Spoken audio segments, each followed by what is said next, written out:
She called security on me, in front of my grandson. But what if I told you I didn't say a word? In the next few minutes, you'll learn why silence was the most powerful move I ever made. She thought I was invisible.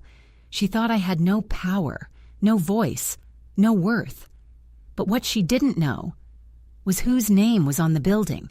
She came for my place in the family.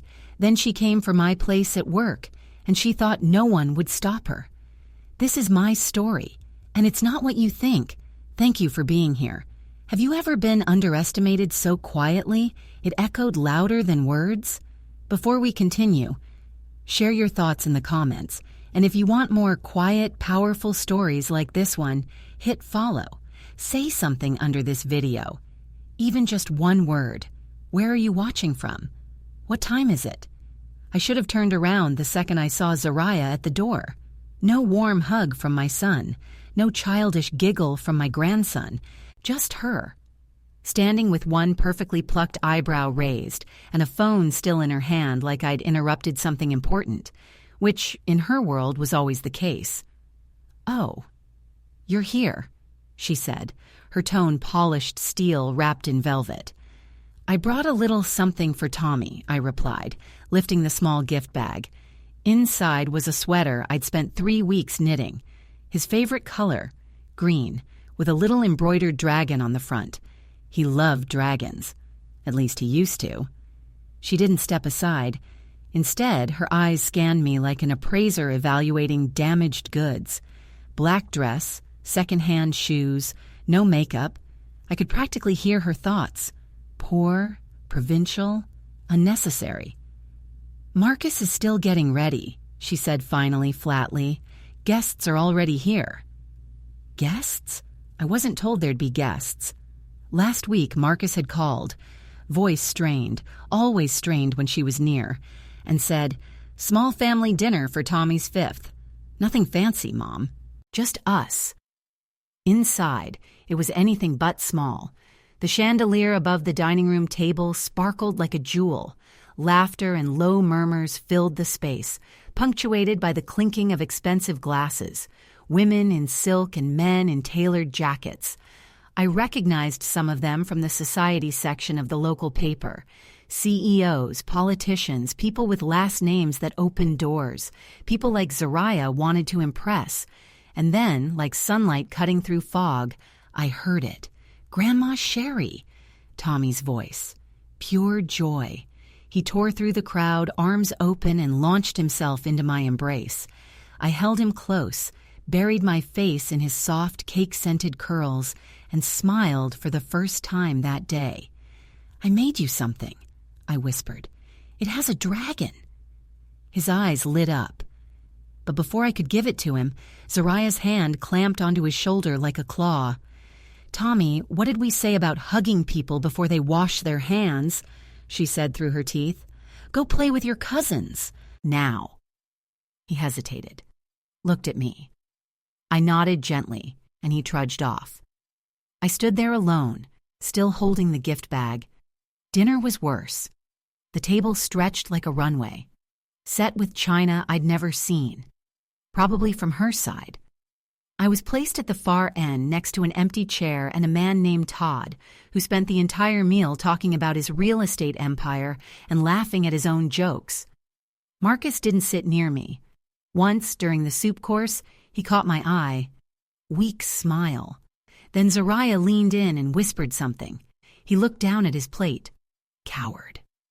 Midway through the main course, Zariah's voice rang out like a bell. "So Sherry, still cleaning offices?" Forks paused mid-air, heads turned. "Yes," I answered, calm and small. "I run a business." "A business," she repeated with a tinkling laugh. "That's sweet." She turned to the woman beside her. "Sherry cleans for companies. Humble work." I wanted to disappear. I wanted to scream. I wanted Marcus to say something. He didn't, but it was dessert when everything shattered. Tommy escaped the kids' table and scrambled into my lap. His hands were sticky with chocolate. He looked up at me with bright, expectant eyes. "Will you tell the princess story? The one where she saves herself?" It was our thing, our story, a princess who didn't wait for knights. I smiled and opened my mouth. "Tommy!" Zoraya's voice sliced through the room. She was already on her feet. "Get down this instant. You're ruining your clothes." "But I want... now." She grabbed him roughly. He whimpered. Then she turned on me. Her eyes glittered. "I think it's time you left." The room went still. 20 people stared, none brave enough to move. Not even Marcus. "Zoraya, please. Security," she called, as if there were any. "Escort this woman out. She's disturbing the dinner." Marcus stood halfway. "She's my mother," he murmured. Zoraya spun on him. "And she's embarrassing you." That's when I realized. She didn't see me as inconvenient. She saw me as unacceptable. I don't remember standing. I don't remember walking out. Just the silence. Just the burn behind my eyes. Just the slam of the door behind me. Outside, the air was cold. My hands trembled as I searched for my keys. I looked at my reflection in the rearview mirror. 68, wrinkled, gray-haired, dressed in my best, which to Zoraya looked like a funeral. And in that moment, I let the shame go. Because tomorrow, she'd learn something she never saw coming. Tomorrow, I'd remind her who I really was. At 6:30 the next morning, I walked into the steel and glass tower of Meridian Technologies. The building loomed like a cathedral to ambition. 42 floors of steel nerves, smart suits, and boardroom battles. I built it from scratch. And no one, especially not Zoraya Mitchell-Morrison, would ever take that from me. Miguel, the front security guard, blinked in surprise. "Mrs. Morrison? This early?" "Couldn't sleep." He nodded. "Everything all right?" "Not yet, but it will be." The elevator ride was silent, except for the soft hum of power. When the doors opened onto the executive floor, I didn't head straight to the windows like I usually did. I didn't look out over the skyline I once dreamed of owning. I went straight to my desk and powered up my computer. It took less than a minute to find her. Zaria Mitchell-Morrison, Marketing Manager, Digital Campaigns Division. Hired 18 months ago. Her profile photo glared at me. The same smirk she wore the night she tossed me from her curated dinner party. Arrogant, cold, pleased with herself. Her performance reviews? Glowing. Her bonus history? Generous. But then I went deeper. 3 formal complaints. 3 separate older employees.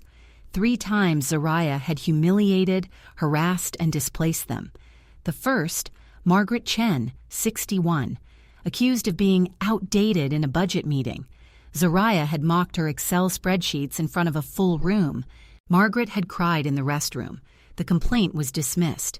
Efficiency, Zoraya claimed. The second, Robert Williams, 58, IT support. Forced to stay late multiple nights for Zoraya's urgent personal requests. She'd called him slow in front of interns. Another dismissal. High standards, her supervisor noted. The third, Janet Rodriguez, 63, custodial lead. Zoraya had barked at her for not changing a meeting room fast enough. Janet had been transferred to the night shift. It wasn't a fluke. It was a pattern. Zoraya didn't just look down on people. She made sure they stayed down. And every time someone tried to speak up, the system shielded her. Because she was young, charming, marketable. My fingers curled into fists.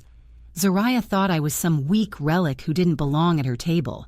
But what she didn't realize, what none of them knew, was that I owned the damn table, and every chair around it. My phone rang. Marcus. I stared at the screen for 3 rings before I picked up. Mom. His voice was tired, guilt-ridden.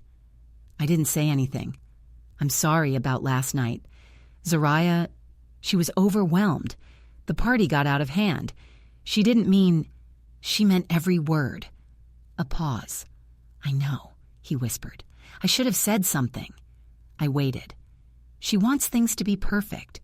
You know how she is. Perfect? My voice dropped. You think my presence ruined her perfect dinner? I'm not saying that. I'm just saying, maybe next time if you dressed a little more. I hung up. I didn't slam the phone.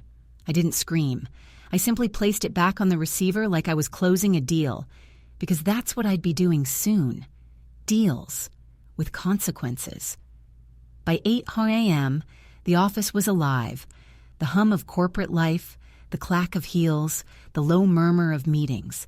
Somewhere in that tower, Zariah was sipping her latte, flipping through strategy briefs and pretending to build campaigns on ideas stolen from others. I buzzed my assistant, Helen. She'd been with me for 15 years, a loyal pit bull in pearls. Yes, Mrs. Morrison. I need every personnel file in the digital campaigns division. A pause. All of them? Yes. Focus on performance reviews, internal communication logs, and most importantly, any recorded interaction with staff over 50. Helen didn't ask why. She never did, but I could hear the shift in her voice. She knew something was coming. Understood. An hour later, I had a stack of documents on my desk and a list of names. Names Zariah had trampled to climb her precious ladder. Names like Janet, Margaret, Robert. Each story unfolded the same. A quiet worker, a snide comment, a complaint, and then silence. Except now, I was listening. Now the silence was over. I picked up the phone and dialed HR. Jennifer speaking. Jennifer, Sherry Morrison, I need you in my office. Bring the org chart for Zariah's department. Right away. 15 minutes later, she arrived, pale, fidgety. When I laid out the evidence, she nearly choked on her water. I had no idea. These complaints, they never escalated to... They should have. Yes, ma'am. I leaned forward, voice even. I want Zariah Mitchell transferred. Today. Jennifer blinked. To where? I looked past her, through the glass, down at the cafeteria on the first floor. Food services. Dishwasher. She stared at me like I'd suggested we burn the building down. She'll file a grievance. She can file whatever she wants. Just make sure she's reporting to the basement by 9 a.m. tomorrow. Call it management cross-training, a leadership rotation, I don't care. And if she refuses? I smiled. No warmth. Then she can find work somewhere else, perhaps at a company that's less... humble. Jennifer stood to leave. Make it happen, I said quietly. I turned back to my window, watching the morning unfold beneath me. Tomorrow, Zariah would learn how it felt to be dismissed. Tomorrow, the knives would be in the other drawer. The industrial dishwasher hissed like an angry beast, its steel belly gulping racks of dirty plates and coughing out clouds of steam. Grease clung to the air. Water pooled beneath rubber mats. Somewhere in the back, an old radio played soft cumbia, drowned beneath the rumble of machinery and clatter of trays. And in the center of it all stood Zariah Mitchell Morrison, marketing manager, MBA, minor in behavioral economics, wearing a blue plastic apron and a disposable hairnet, cursing under her breath. "This is absurd," she snapped, scrubbing at a baking sheet with a sponge clearly not meant for punishment of that scale. "This isn't training. This is abuse." Maria, working beside her, didn't even blink. Mid-50s. Years of scrubbing and surviving hardened her into quiet indifference. "I had 3 Zoom meetings yesterday. Now I'm scrubbing meatloaf," Zariah muttered, mostly to herself. Maria dunked a tray into the sanitizer. "You want me to cry for you?" Zariah didn't answer. 3 days ago, she walked these halls like she owned them. Now, no one looked her in the eye. Her manicure was chipped, her blowout ruined, her pride in tatters, and I made sure of it. From the back corridor, I watched in disguise. Baseball cap, borrowed uniform, clipboard in hand. I moved unnoticed. No one questioned another tired old woman in this building. Luis, a dishwasher in his 20s with kind eyes, spoke up. "You'll get used to it. First week is the worst. My back felt like it was broken when I started." Zariah sneered. "I have a master's degree. I don't get used to manual labor." Luis glanced at Maria, then back at Zariah. "Everyone's got a story," he said gently. "We're not less than anyone." Zariah snorted. "Sure. That's what people tell themselves when they're stuck here." I bit down on my lip. "Not yet. Not today." Let her bury herself a little deeper. By lunchtime, Zariah looked like a deflated version of the woman I'd seen at the birthday dinner. Hair limp, sweat dripping down her temples, dark circles under her eyes. Maria wiped her hands. Break time. Zariah leaned against the sink, breathing hard. "This whole thing," she muttered, "is ridiculous. It's sabotage." Luis handed her a water bottle. "What do you mean?" "I mean, this isn't normal. I don't belong here. This is personal." Luis sat beside her at the break table.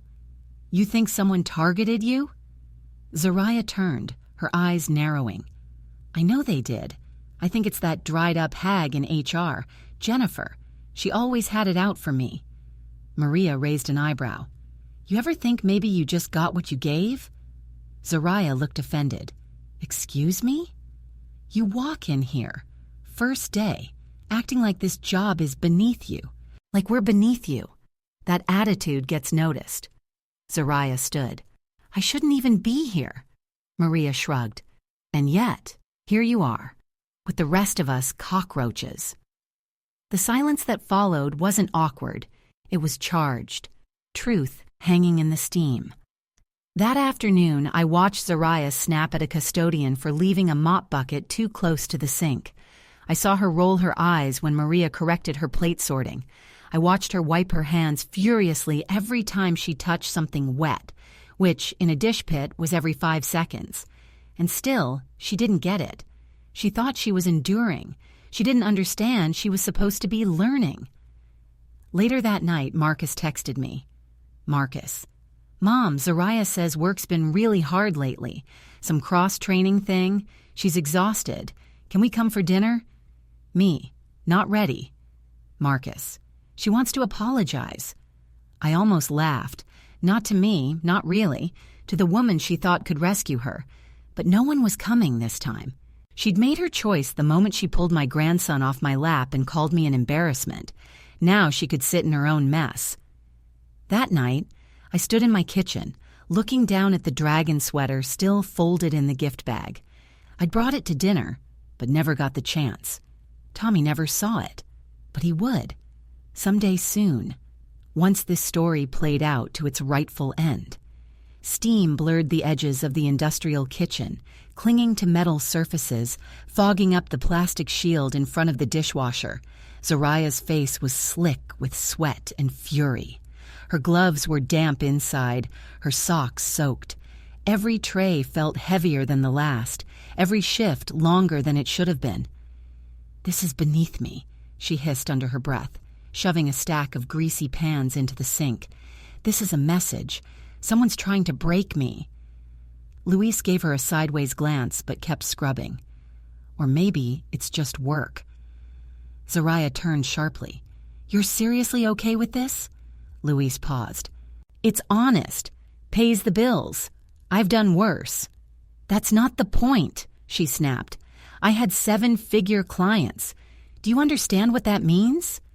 "It means you know how to spend money that isn't yours," Maria muttered behind her.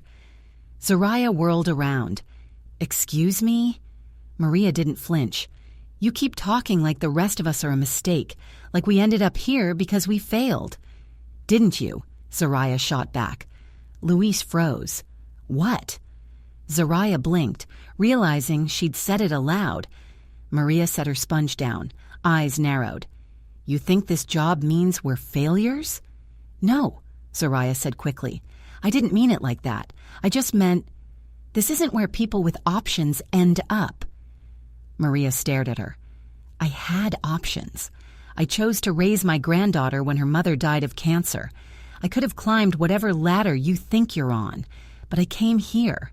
For her." Luis added quietly, "My mom had a stroke. Someone had to stay. My degree's in computer science. I clean dishes to keep the lights on." Zariah opened her mouth, closed it again. They didn't fit her narrative. They weren't lazy or stupid. They were people who'd chosen sacrifice over selfishness.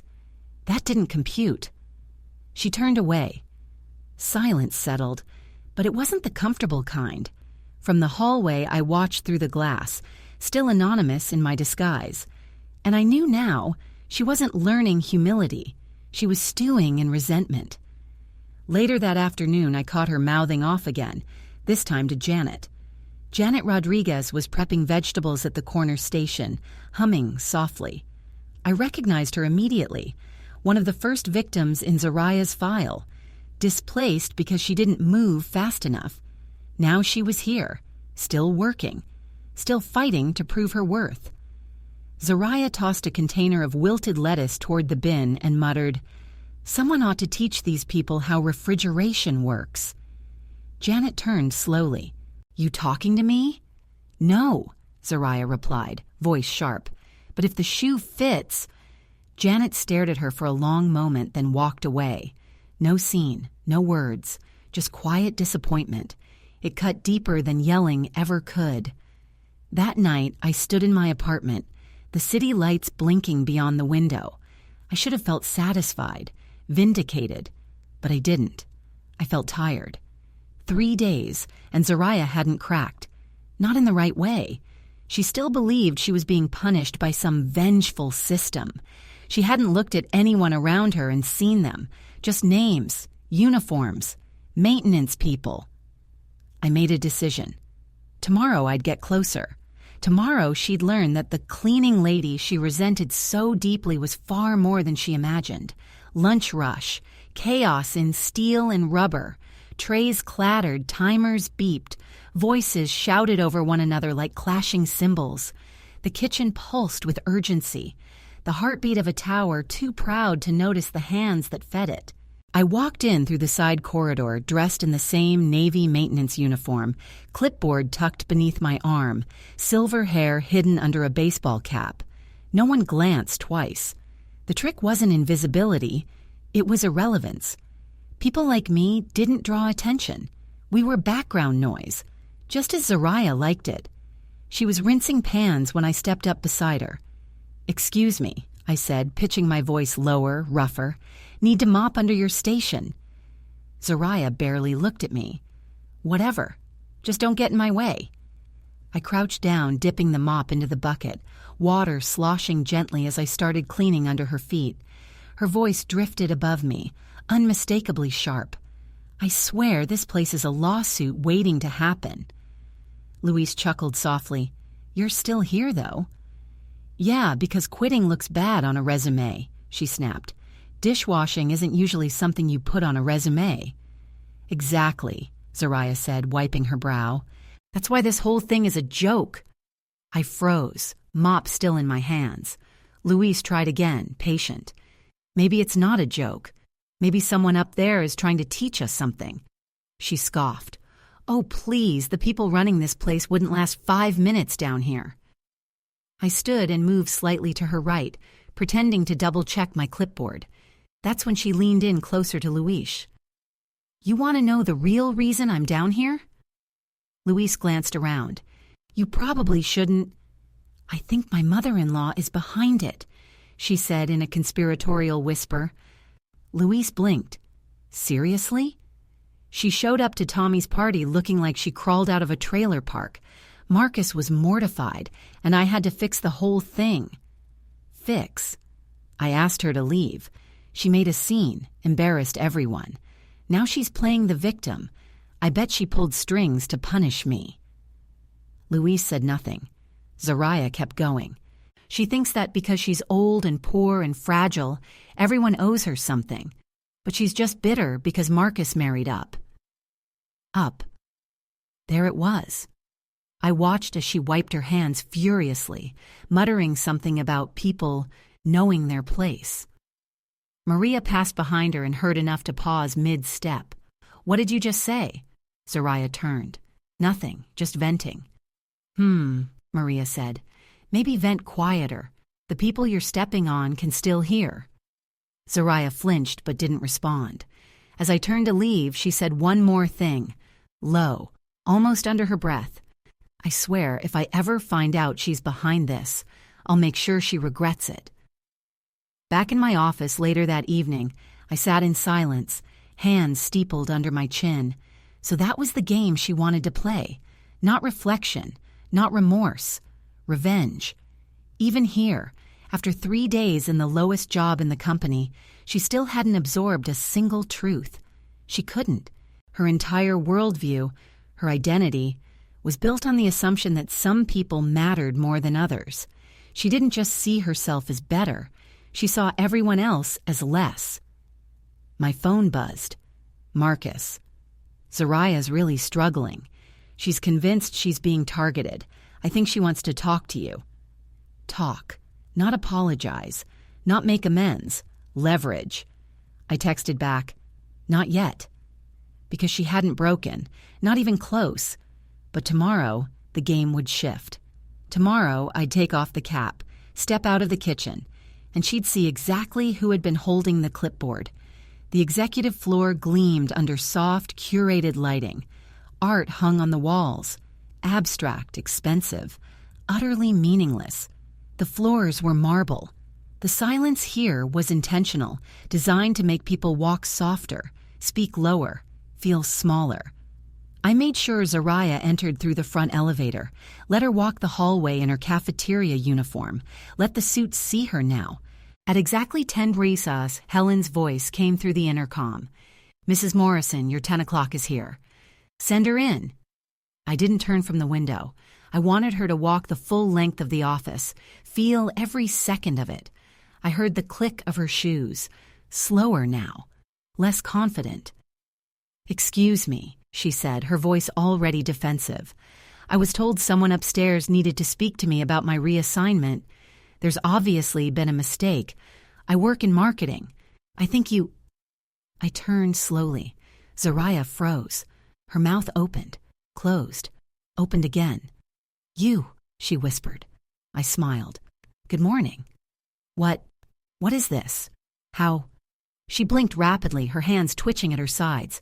"You're not supposed to be here. You're a poor old woman?" I offered. "An embarrassment to your perfect dinner party?"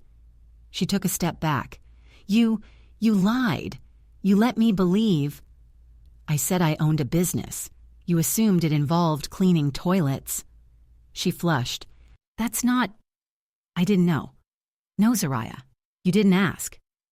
I moved to my desk and sat slowly. "Have a seat." She did stiffly, like someone expecting to be slapped, which, metaphorically speaking, she was. "This is insane," she said finally, voice shaking.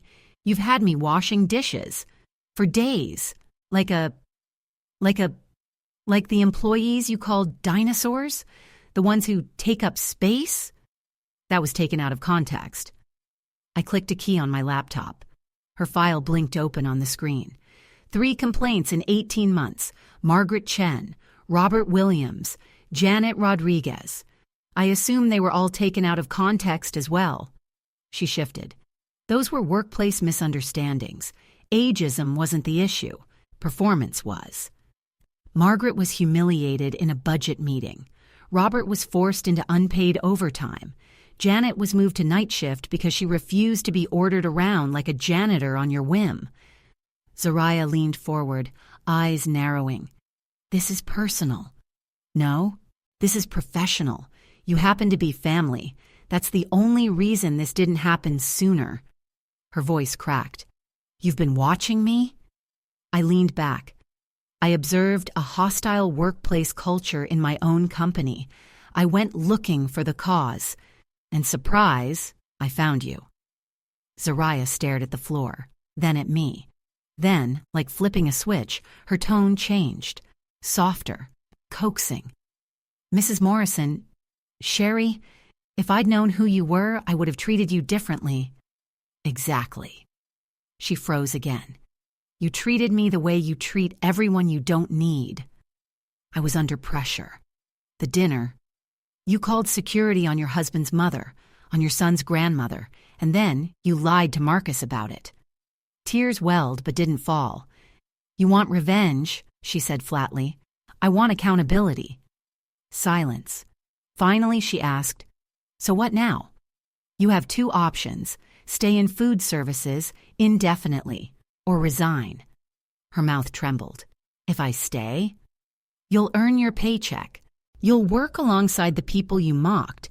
You'll have the chance to understand the dignity in work.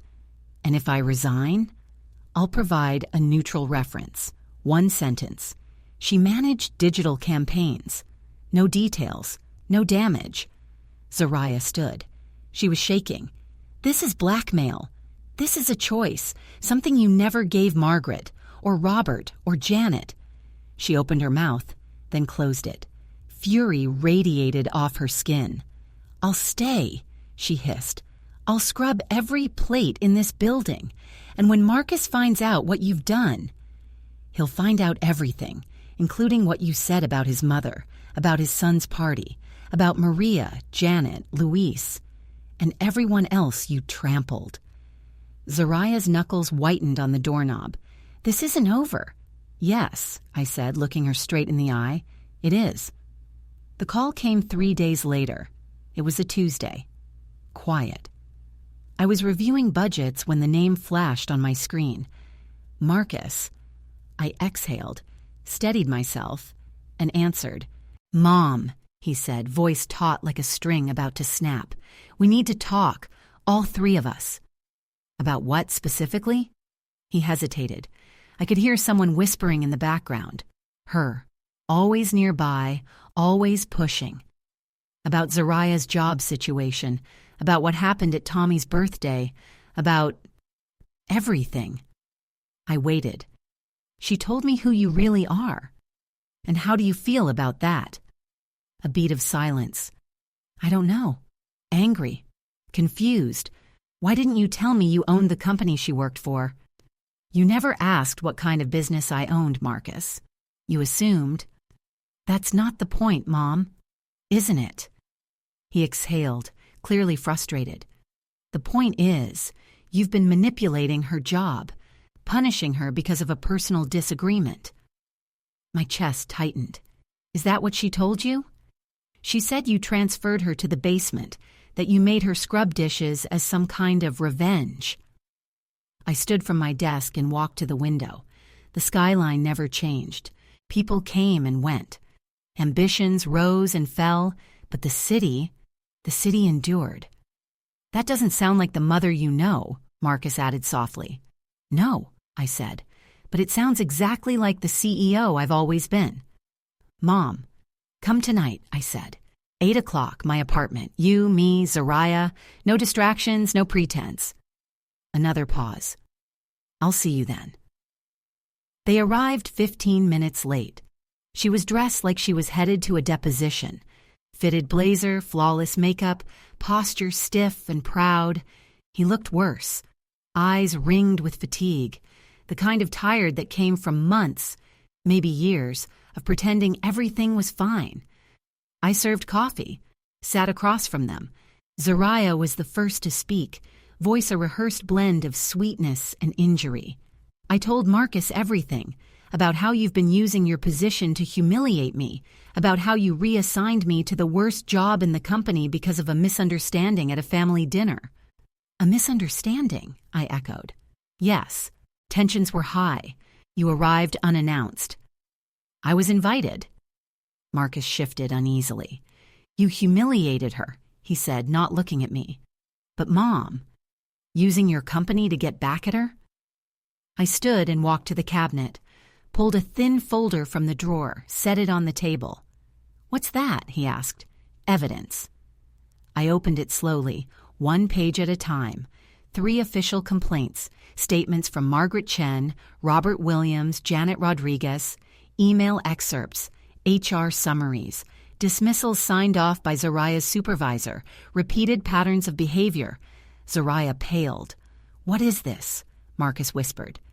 "She's been bullying older employees since she arrived," I said evenly, "belittling them, undermining them, displacing them." Zariah shook her head. "They were underperforming. You said Maria was probably illegal. You said Janet probably didn't even finish high school. You told Luis that the kitchen staff were here because they were too stupid for anything better. Marcus turned to her slowly. You said that? It was taken out of context. You called my mother poor little woman, I added. You had her thrown out of our house on Tommy's birthday. Marcus stood abruptly. The chair scraped hard against the floor. You did what? She was embarrassing us, Zariah snapped. She showed up dressed like someone who didn't belong. So you threw her out in front of 20 people? His voice cracked. She made everyone uncomfortable. No, he said. You did. Zariah looked at him, pleading now. Marcus, please, you have to see what she's doing. She set me up. He turned to me. Is it true, Mom? You went undercover? I observed a pattern of abuse in my company, I said. I did what any responsible leader would do. He was silent for a long time. Then, you humiliated her, Zariah. You humiliated my mother, and now you're upset there are consequences. Zariah's mask cracked completely. She's manipulating you.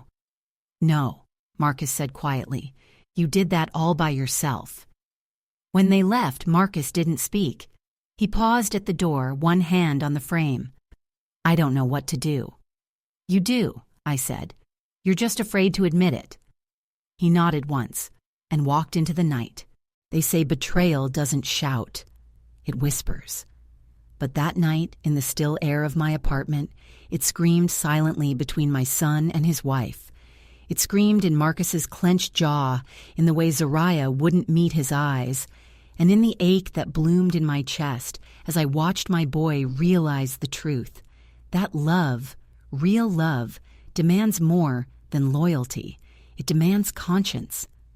The next morning, I didn't hear from either of them, but by evening, the silence broke.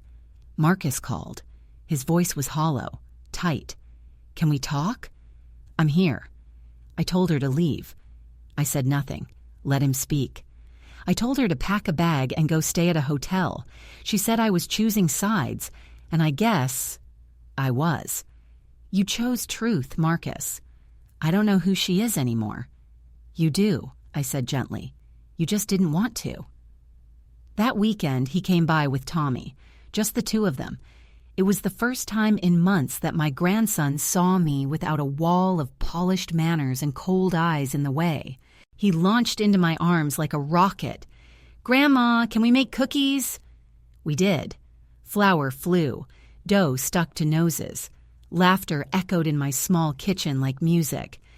Marcus sat at the table and watched, not smiling at first, not until Tommy held up the dragon sweater and said, I want to wear it to school. Then he smiled, quiet, sad, full of something unspoken. I didn't know you still made things by hand, he said. I never stopped, just stopped showing them. He nodded. Tommy's lucky, he said quietly. I think you were lucky too. He flinched, not because it was cruel, but because it was true. Monday morning, HR confirmed what I already expected. Zariah had returned to the basement with a new level of venom. She barked orders at her coworkers, rolled her eyes during instructions, refused to make eye contact with Maria, refused to acknowledge Janet at all. I summoned Helen. I want her final warning documented. Helen raised an eyebrow. You think she'll quit? I think she's waiting for me to fire her. Why not give her what she wants? I looked out the window. Because the person she hates more than me is herself, and I want her to sit with that. Helen nodded. She didn't have to agree. She just understood. That evening, Marcus came by again. Zariah had packed her things. He hadn't stopped her. She said I was throwing away a perfect life, he told me, sipping coffee at my table. But it wasn't perfect. It was curated. He looked up at me, eyes bloodshot. She hated everything that made me who I was. She hated you.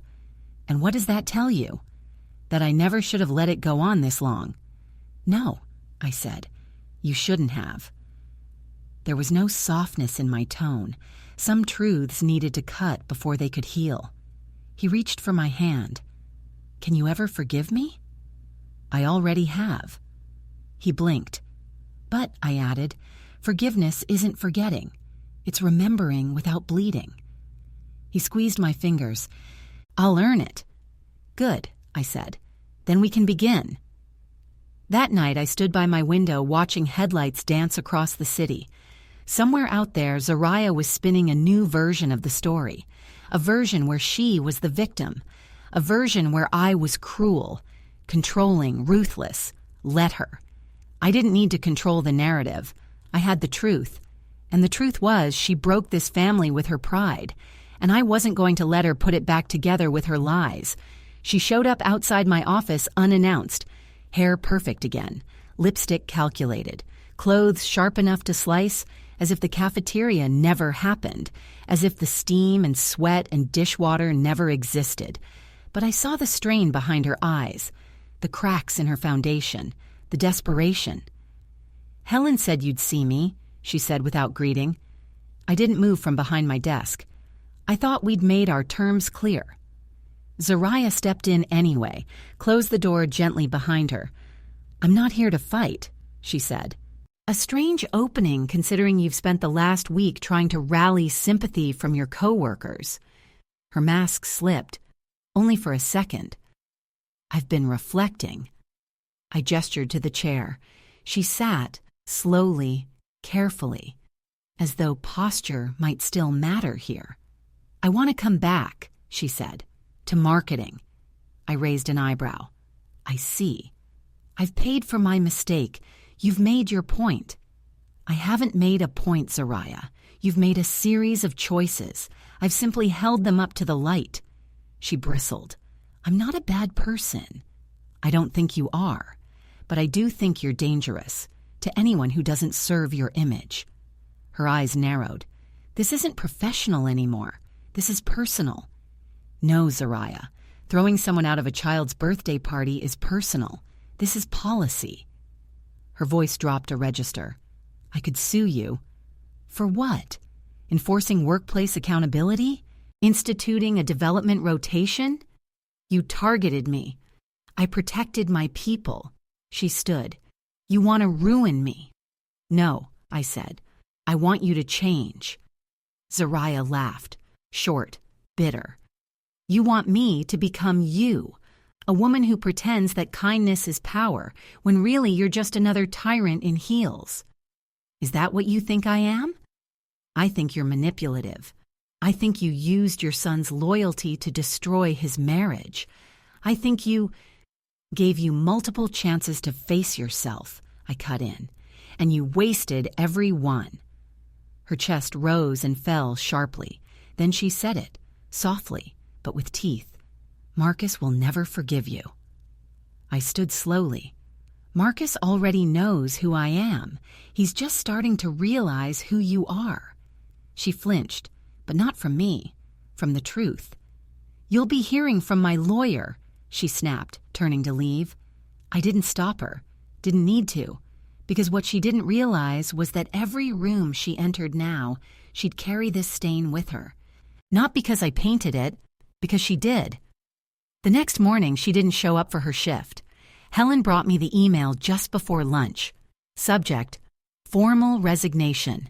Effective immediately. Reason, pursuing new opportunities. No apology, no reflection, just an escape route. Helen placed it on my desk without a word. I signed the acceptance, then paused. Draft a memo for HR, effective immediately. Exit interviews will be mandatory for all supervisory-level departures. Helen nodded. She understood what I didn't say. No more hidden patterns. No more silent abuse. The door clicked shut behind her. I sat for a long time, hands folded, watching the city drift by below. It was done. She was gone. Not broken, not changed, but gone. Sometimes that's all you get. The absence of noise can be louder than any scream. Zariah's departure didn't make headlines. No office-wide announcement, no slam of doors or final dramatic showdown. She simply vanished. Like smoke that finally realized it didn't belong in a room full of oxygen. But her exit left a silence. and I wasn't going to let it sit empty. The following Monday, I walked through the cafeteria, not to inspect, not to test, but to see. Maria was slicing tomatoes. Janet was laughing with Luis. There was music playing again, something soft and sweet in Spanish. The tension that had once wrapped itself around the staff like wire was gone. In its place, air, breathing space, relief. Janet spotted me and gave a respectful nod. I returned it. No words needed, just acknowledgement and respect, the currency Zariah never learned to value. Back upstairs, the work began. Real work, systemic change. I met with HR. We overhauled the complaint escalation process. From now on, any allegation of workplace discrimination, age, race, ability, anything, would bypass middle management entirely and go straight to a newly formed integrity team. We instituted sensitivity training for all supervisors, not the checkbox version, real sessions, real stories, real consequences. I sent personal letters to Margaret Chen, Robert Williams, and Janet Rodriguez. All three had been quietly surviving. That wasn't enough. Margaret was promoted to senior budget analyst. Her methods, outdated as Zariah called them, had saved us thousands during the last fiscal audit. Robert was given his own IT sub-team to train. His slow processing speed turned out to be meticulous detail work that prevented dozens of server errors. Janet returned to day shift, and by the end of the month, she'd be overseeing operations across both towers. I watched them bloom, not because I gave them something, but because I stopped someone from taking more. At home, things changed too. Marcus called more. He brought Tommy by twice a week, sometimes for dinner, sometimes just to sit on the couch and watch movies with popcorn in our laps and dragons on the screen. One night, after Tommy had fallen asleep in a pile of blankets, Marcus turned to me. "She's staying with her parents now, out of state." I didn't ask for details. He gave them anyway. She filed for divorce, said she can't live in a town where everyone whispers. I didn't ask what the whispers said. I already knew. She wanted to control the version of the story people believed, he added. And you wouldn't help her write it? He shook his head. I'm done rewriting other people's lies. A long pause. Then he asked, "Do you think I failed him?" I looked down at Tommy, mouth open, breathing deep, tiny fist curled around the tail of a stuffed dragon. You protected her, not him. But now you're here. That's what matters. Too late? Not if you keep showing up. Later that week, Helen dropped off a folder labeled Employee Recognition Program. Inside, proposals for a new scholarship fund, eligibility, children and grandchildren of longtime employees. Maria's name was on the first list, so was Janet's. Let's greenlight it, I told Helen. She smiled. Already did. We couldn't undo what had happened, but we could prevent it from happening again. We could rebuild, not just policies or roles or titles, trust, respect, belonging. Autumn painted the city gold. The trees outside the office burned with color, the sidewalks littered with amber leaves, a season of endings. But also, if you paid close enough attention, a season of harvest. 6 months had passed since Zariah left. She hadn't called, hadn't written, hadn't apologized, but I hadn't waited for it either. I didn't need her remorse to build what I was building. Inside the conference room on the 42nd floor, our first Legacy and Inclusion Council meeting had just wrapped. Helen had arranged coffee and warm muffins, small touches that made big differences. Across from me sat Janet Rodriguez, newly promoted to full-time operations supervisor. I never thought I'd be in this room, she admitted, half laughing. You were always meant to be, I replied. You just had to survive long enough for the door to open. Janet looked at me carefully. No, she said. You kicked it open. I walked the floor after the meeting. Not in disguise this time. No baseball cap, no mop, just myself, fully visible, fully present. Margaret Chen waved at me from her new corner cubicle. Spreadsheets up, glasses perched, focus sharp as ever. Robert Williams nodded from behind his dual monitors, troubleshooting the latest client portal upgrade with his new tech intern, who couldn't have been older than 22. They'd survived the storm. Now they were thriving. Later that afternoon, Helen entered with a stack of mail. "Something I think you'll want to see," she said, placing a single envelope on my desk. It was elegant. Too elegant. I opened it slowly. Zariah Mitchell Morrison. Resignation. Effective immediately. Reason. Pursuing personal opportunities.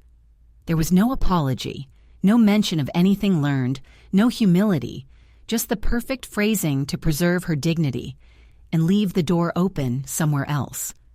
I signed the acceptance without hesitation. Some people learn from consequences, others simply escape them. I didn't think about her much after that. She became background noise again, the kind you only notice when it's gone. But the echoes of her actions stayed. They reminded me how fragile dignity was in the wrong hands, how quickly power could be warped into cruelty, and how necessary it was to protect the people who built your foundation from those who stood on top of it pretending they had wings. That night, as I settled into my apartment, Marcus called. "Tommy wants to show you something." 10 minutes later, a video came through. Tommy, front teeth missing, wearing the now slightly too small dragon sweater, standing in a classroom holding up a poster board. Across the top, "The strongest person I know." He had drawn me. Silver hair, a superhero cape, and a crown. In big crooked letters, it read, "My grandma runs a whole company and helps people be happy at work." I pressed a hand to my chest, not because I was proud, but because in that moment I realized he saw me. Not the way Zariah had, not through class or clothes or jewelry. He saw my impact. Later that evening, Marcus called again. She didn't contest custody, just walked away. "Are you okay?" "Not yet," he said, "but I will be." Silence. Then, "Mom, I want to help. I don't know how, but I want to do what you do." I smiled, heart swelling in quiet places I hadn't felt in years. "Then start by showing up for people who can't afford to disappear." It was Tommy's idea to have a picnic in the park. He called me himself, not Marcus, not through a message, a full 5-year-old phone call. "Grandma," he said, his voice high and certain, "I built a castle, and you have to see it before the rain takes it away." How could I say no? We met under an old oak tree, the kind that had survived generations of childhoods. The blanket Marcus brought was too small for all our sandwiches, juice boxes, and laughter, but we made it work. Tommy ran ahead to the sandbox, arms wide, cape fluttering behind him. Yes, a cape, made from a repurposed pillowcase. Apparently, Grandma wasn't the only superhero in the family. Marcus sat down beside me, quieter now, softer. "He talks about you all the time," he said. "Stories, sweaters, cookies, that weird little dragon thing you drew once. It's his favorite sketch." I didn't know he remembered. "He never forgot," Marcus said. I did. We didn't look at each other. We didn't need to. Forgiveness had already happened. Now we were just learning how to be in the same space again. "Come see," Tommy shouted from across the park. He stood beside a lopsided fortress made of damp sand, sticks, and a few bottle caps for windows. "It's our kingdom," he declared proudly. "Ours? Yup, you're the queen. I'm the knight. Daddy is the guard. Dragons try to sneak in, but we're smart." I knelt beside him, running my fingers through the soft sand. "What does the queen do?" "She builds big stuff and helps the little people." I felt Marcus turn toward us. "And what do you do?" I asked him. "I save her when she's tired," he said, grinning. "Also, I tell stories." "Important job." He nodded, serious. "I only tell the true ones." That afternoon, we stayed longer than planned. Tommy insisted we each wear a leaf crown. Marcus did too, though he looked ridiculous. And that, perhaps, was the greatest progress of all. The air smelled of earth and beginnings. No curated dinners, no chandeliers, no performance. Just us, whole again. On the way home, Tommy held my hand. "Grandma?" "Yes, sweetheart?" "Are you lonely when we go?" I squeezed his little fingers. "Not anymore." He looked up at me, brow furrowed. "Why?" "Because you remind me what matters." He nodded solemnly. "I do that for a lot of people." "I know you do." That night, I walked into my apartment and noticed the silence, but this time it wasn't heavy. It was calm, comfortable. I looked at the framed photos lining my wall. Some old, some painful, some new. One stood out. Tommy in his dragon sweater, arms raised in triumph. Below it, a sticky note in his handwriting. "Queen Grandma." I laughed so hard I nearly cried. The message came just after sunset. "Marcus, Tommy wants to say goodnight." A moment later, a voice note. "Grandma, the dragons are scared of the dark again. You have to leave the kitchen light on so they don't come out." I pressed play twice, then turned on the light. Not because I believed in dragons, but because he did. And being believed in, that was something I never took for granted anymore. In the quiet that followed, I walked through the apartment. Small, lived in, full of life I once feared I'd lost. I paused by the bookshelf. My eyes fell on a photo from decades ago. Marcus at his kindergarten graduation, holding a popsicle stick crown I helped him glue together the night before. His smile crooked, missing teeth. He used to believe I could do anything. It took almost losing him to remember. I could, and I did. Not by yelling, not by punishing, but by refusing to bend, refusing to disappear, by choosing the long, hard path of consequence over comfort. I made tea, sat by the window, watched as the streetlights flickered on, one by one, like cautious stars. The world didn't stop for my story. It never would. But for the first time in a long while, I didn't feel like a footnote. I felt whole. Later that night, I received another message. This one from Luis, the kind dishwasher who once defended me without knowing who I was. Luis: "Maria's grandson just graduated, first in his family to finish high school. The scholarship helped. She cried all morning. She said thank you." I smiled and typed back, "Tell her I said congratulations. Hard work should always be seen." At my desk, I pulled out a notepad and started jotting names. Maria, Janet, Robert, Margaret, their families, their kids, people who'd once been overlooked, now finally seen. We'd started something here, something that would outlast me. Respect wasn't just a value in a manual, it was policy, culture, a kind of quiet justice that lived in how we treated the people we thought no one was watching. But I was watching, and now, so were others. As the city wound down and the lights in other windows began to go dark, mine stayed on. For dragons, for little boys who needed safe places, for women who built companies with their bare hands and still got called invisible, and for the small, steady belief that doing the right thing, even when it hurts, is the real kind of power. I left the light on that night not out of fear, but out of love. Because someone small and brave asked me to. Because someone else, once small and unsure, finally remembered how much light I'd given him too. The elevator chimed softly as it reached the 42nd floor. I stepped out into the hallway lined with glass, the city stretching wide below like a circuit board of glowing possibility. The office smelled faintly of fresh paper and old triumph. This had been my battlefield, my cathedral, my home. And now, as I looked out at the empire I built, I understood something I hadn't when I started. Power isn't having the tallest building. It's knowing who you let in.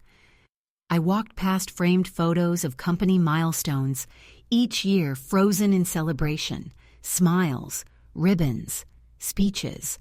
None of them showed the tired janitor working behind the stage, or the IT tech who stayed until midnight to fix a slide deck before an investor pitch. None of them showed Maria, or Luis, or the cafeteria worker who taught herself English between lunch rushes and eventually became a logistics coordinator. But I remembered, and now, so did my company. On my desk sat the final draft of the Legacy Program Handbook. The first page read, "Our values are not printed in brochures. They're carried by the people we choose to respect." I had Helen make sure every manager got a copy, and I made sure they read it, twice. A few days later, during a quarterly all-staff meeting, I stood before over 200 employees. Some new, some weathered, many graying just like me. I told them the truth, about mistakes, about the silence that had allowed harm, about the woman who once tried to build her throne by cutting off the legs of others, and about how we stopped her, not with vengeance, but with policy, light, and persistence. The applause that followed wasn't loud, but it was earned. That night, Helen joined me for tea in my office, something we rarely allowed ourselves during the workday. She sipped quietly before asking, "Do you ever regret how it all ended? With Zariah?" She nodded. I didn't answer right away. "She could have learned," I said at last. "She could have grown. I gave her every opportunity to become someone better." But she didn't. No, she chose pride over growth, victimhood over responsibility. "Do you think she'll ever change?" I stared at the dark window for a long time. "I think some people need to hit bottom first." "And others?" Helen asked. "Some never stop digging." Before she left, Helen paused at the door. "You changed things, you know." "Only because I had to." "No," she said, "because you chose to. That's what made it power." I stayed late that night, reviewed exit interviews, approved raises, marked names for promotion. None of the names came from country clubs or networking events.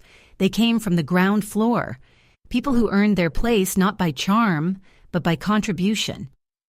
I turned off the office lights one by one, and for the first time in years, I didn't feel like I was holding it all together with sheer will. I felt supported, like the foundation was strong again, because it was built on the right people and the right principles. I paused before stepping into the elevator, pressed my palm to the wall once, a silent thank you to the space that had held both my battles and my victories, then descended, back to the world, back to the life I'd reclaimed. The book was bound in soft blue leather, its pages thick and unlined, blank, waiting. It had been a gift. From Marcus. For Tommy, he'd said. A journal, but also maybe something more. And now, here I was, pen in hand, sitting in the quiet warmth of my living room, writing the last story I'd ever need to tell. Dear Tommy, you once built a castle out of sand and told me I was its queen. You had a cape and a crooked smile and the belief that dragons were real, and more importantly, that we could defeat them. You were right about both. This story is for you. It's not a fairy tale. It's not about villains who wear black or heroes who wear crowns.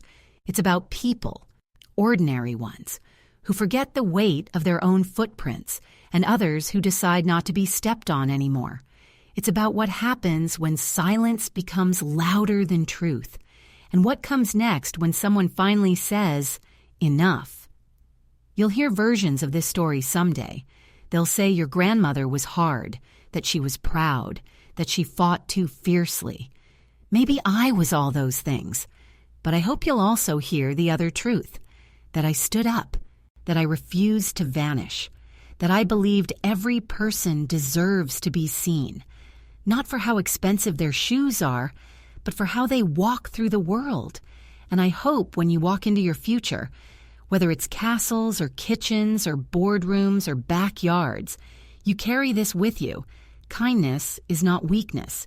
Dignity is not optional. And power means nothing unless you use it to protect the people with none. You are brave, you are kind, and you are watching. So keep watching, Tommy. See the people no one else does. Tell their stories when they're too tired to tell their own. And never ever let anyone shame you for choosing what's right over what's easy. Because that's how kingdoms last, not through swords, but through memory. And this is the last story I'll leave you with, but it's the first one I hope you'll remember. With love always, Grandma. I closed the book, placed it gently in the drawer next to his dragon sweater.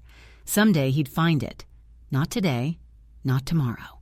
But when he needed it, when he doubted who he was, when the world tried to shrink him, when someone told him his voice was too soft to matter, he'd open the pages and remember. The sun rose the next morning without ceremony, but I felt it differently.